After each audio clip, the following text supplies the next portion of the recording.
John, we are here on the northern western outskirts of Kiev at the entrance to a place called Irpin.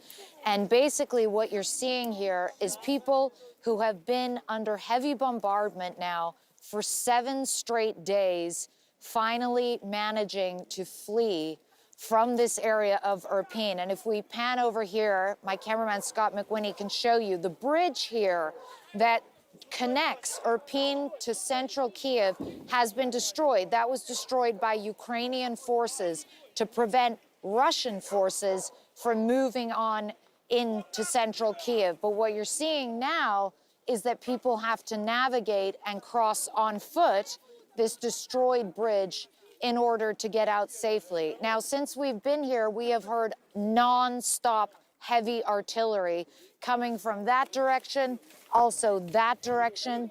You can imagine, John, how petrified these people are. Many of them have been pinned down for days on end.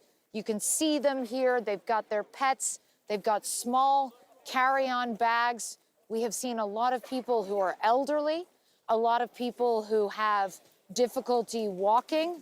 We're seeing a lot of people who are clearly, visibly shaken, petrified, because they have been trapped in terrible bombardment for days on end and are just now starting to get out.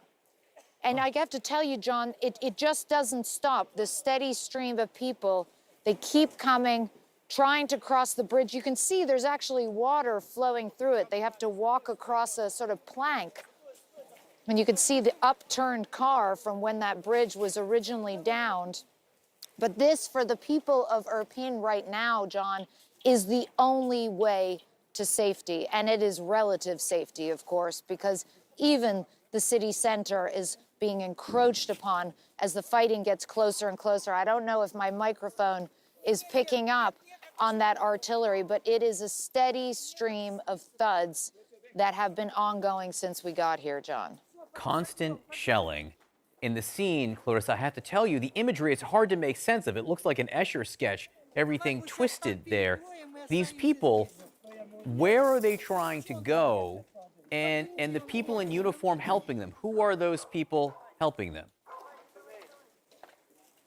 So the people helping them are primarily the Ukrainian military. And they're obviously wanting us to stay a little bit out of the way here because we don't want to obstruct in any way, shape, or form the passage, the safe passage of people. It does look like they're bringing somebody or something out in some kind of a stretcher here. It may be a body. We're not entirely sure. We want to be mindful and respectful and not show you anything that might be too graphic or too disturbing.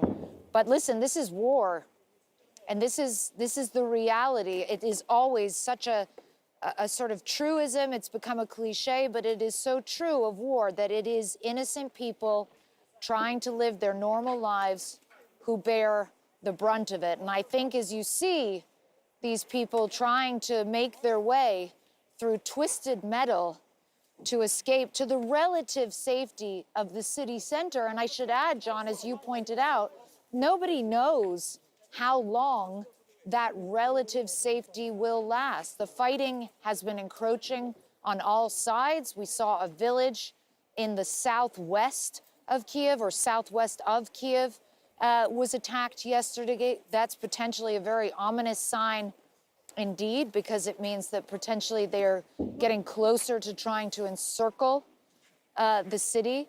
And you can see now all these soldiers trying to lift this person or this body. It's very difficult to tell. It looks like a person who can't walk. It's a sort of makeshift stretcher to try to get this person out to safety.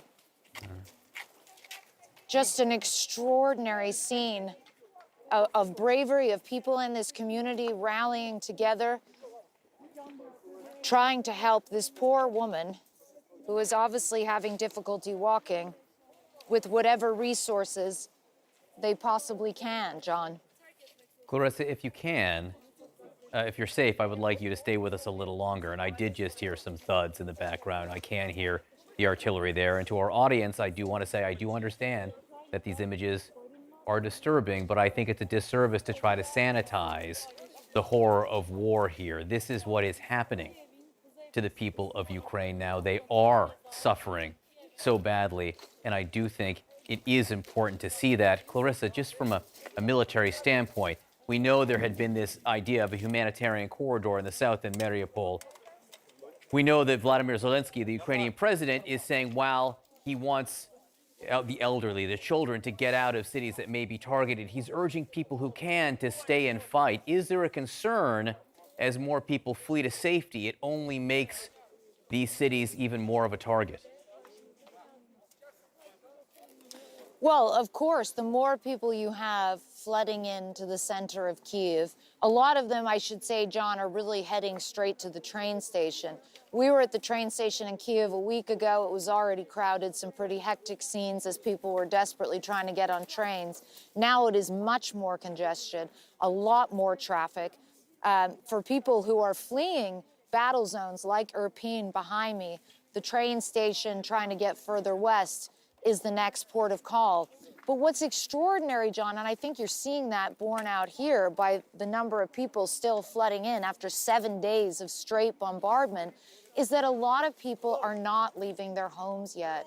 A lot of people can't get their head around the idea of simply deserting their lives, their families, their homes, their pets, their houses, everything they've worked so hard for.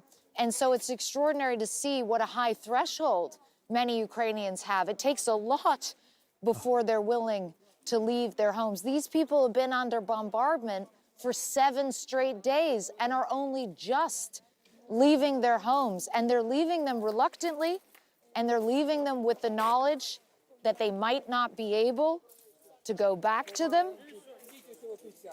And you can see many of these people are elderly. Можно вам помочь? Можно вам помочь? Вот там, вот там, вот там, вот там.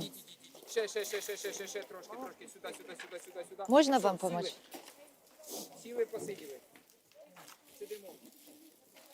See them, people are so exhausted, they can barely walk. They're having to climb this sort of twisted metal. Many of them, as you can see, are elderly. They're visibly distressed. It's just an awful, awful scene. And these people are the lucky ones. Можно вам помочь? Можно вам помочь? Мне очень жарко. Это плохая. Можно вам помочь? Давайте мне вот это. Давайте мне. I'm just going to help her carry this bag a second. Excuse me, John. While we try to... Ну вот там, вот там. Ничего страшного, ничего страшного. Как вас зовут? So people are obviously incredibly affected by this situation. They're frightened, they're exhausted, they're on edge, they've got their pets, they've grabbed whatever they can. And you're right, John, you know, you asked me before about them going to the city. A lot of these people have no idea where they're going to go once they cross this bridge. They know that they're in relative safety once they do it, but they don't have any idea where they're going to go. They don't have any idea where they're going to sleep tonight. They don't have any idea when they can get all their belongings from back home. We're still hearing the steady thud of artillery in the distance. And the fear is, John, it's just going to keep getting closer. These are the faces of courage, the faces of suffering, the faces of war, Clarissa. And as we watch this exodus, this steady flow of people in the rubble behind you, is there a sense, do you have a sense that the Russians are getting closer? Is the circle closing in on Kyiv? So I would say this, there's no question from what we're seeing and hearing from U.S. officials and others that the push has not gone the way that the Russians had hoped. They had really hoped to take control of this Hostomel air base, to be able to fly transport planes in, link up with ground troops, and launch this major offensive on the city center. Hostomel, that air base, is still contested. There are still skirmishes back and forth every day. The Ukrainian authorities are now saying that the Russians are so pinned down that they've taken 40 civilian hostages and are holding them in a basement to try to stop Ukrainian authorities from shelling and attacking them. So there's no question that the Russians have been slowed down significantly.